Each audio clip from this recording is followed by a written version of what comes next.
This is Digital Native bringing you the review for Portal 2.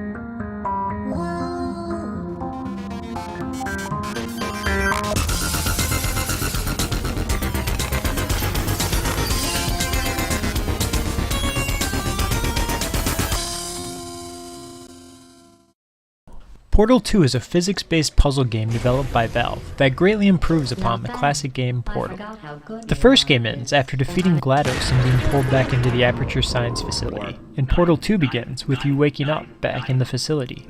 However, a great deal of time has gone by and the facility is in ruins. From here you begin to find your way out with the help of an AI named Wheatley. Oh god, you look good. Looking good actually. Visually, Portal 2 is a solid game, clearly stepping it up from the first game, with cleaner graphics and greater variation in the level designs. The environments look especially nice with the overgrowth of vegetation and otherwise dilapidated state of Aperture. In terms of sound, Portal 2 is a masterpiece, with Stephen Merchant stealing the show as the humorous AI companion Wheatley. Don't worry, I've got it. This should slow it down. No, it makes it go faster.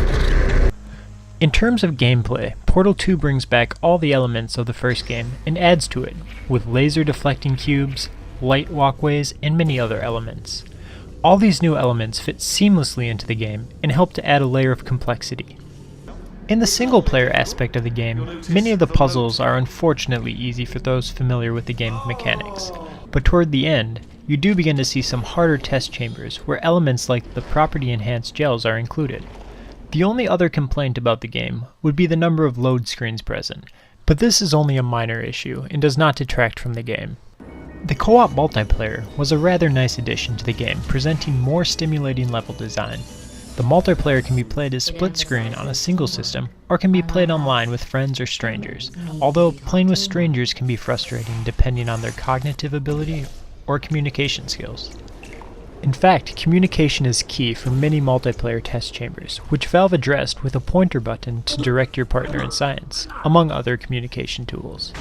Overall, the single player and multiplayer will take around 10 hours to beat, but there is also a developer's commentary section where you can play single player variations of some of the multiplayer maps, which can serve to lengthen the game time.